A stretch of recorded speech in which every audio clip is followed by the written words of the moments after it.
Hi there, I'm Olaf Ittenbach, and this is the Apatros review. Now in this episode we take a look at a German-American co-production called Legion of the Dead. I'm going to be doing a few horror films in a row here.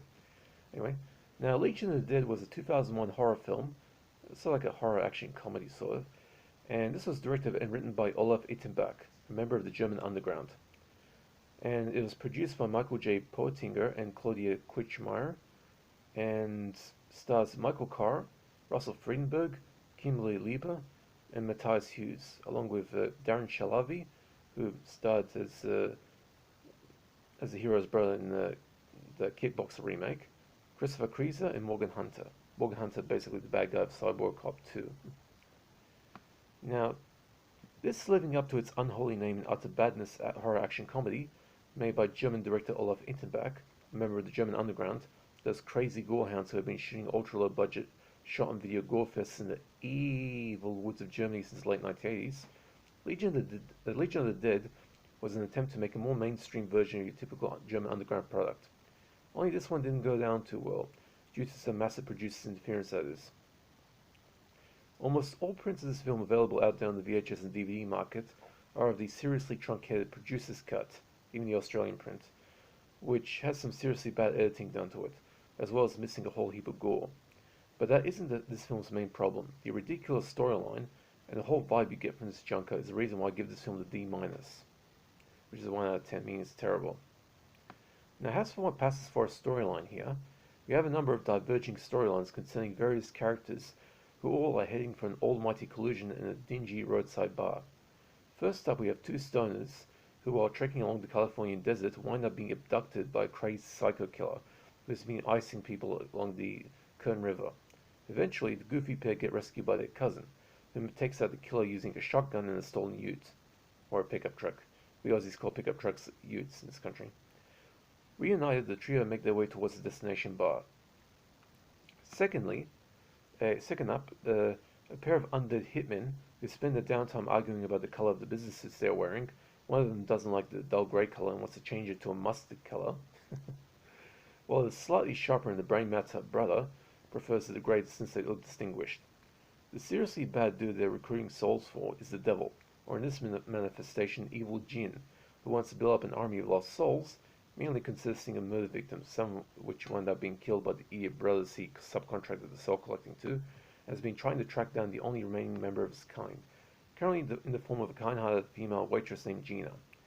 Once the devil finally locates Gina in that dingy roadside bar, he sends his goons to blitzkrieg the place, while the free stoners are also there. This leads to one hell of an ugly barroom brawl, where bullets fly, fists come into contact with heads.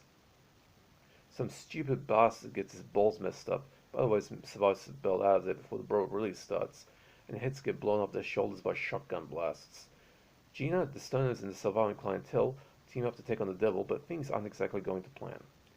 Legion of the Dead is really at its core an attempt to make a COD Tarantino-styled horror movie, along the lines of From Dusk Till Dawn, only with less power behind the script. As a result, we get one of the very first shitfests to emerge in the 21st century. This film came out in 2001, by the way. Some of the acting is truly abysmal, not exactly helped by the written material the actors struggle with.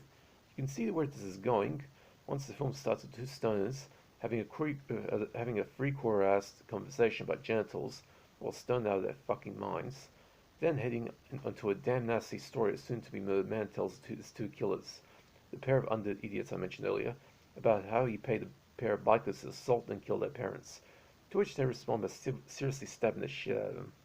The scene was truncated from the original version, only available in director's cut.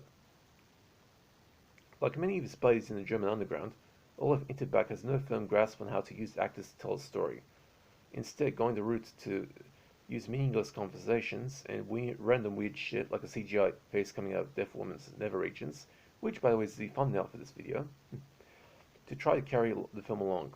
Needless to say, it doesn't work. Indeed, this film falls down a long flight of stairs, breaking both its legs and its neck.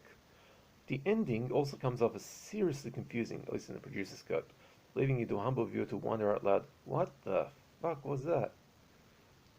Not to mention the fact that, like I already mentioned, and that thumbnail, that the producer's cut has a real botch job in the editing department.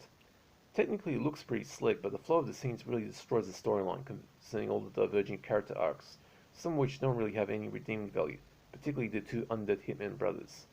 This is a film that is similar in some respects to the likes of the infamous Children of the Living Dead, which ironically enough came out in a seriously compromised producer's cut around the same time as this film. Both make a pretty hardcore double feature fix with a hardcore bad movie masochist.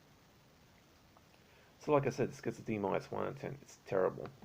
In fact, if you're a hardcore bad movie masochist, this and Children of the Living Dead together, ooh, that's pretty hardcore. Now for gore nudity. There is a pretty decent amount of gore here, even in the producer's cut. I haven't seen the director's cut, but it is available out there, or for most prints out of the producer's cut, almost all of which consists of practical effects.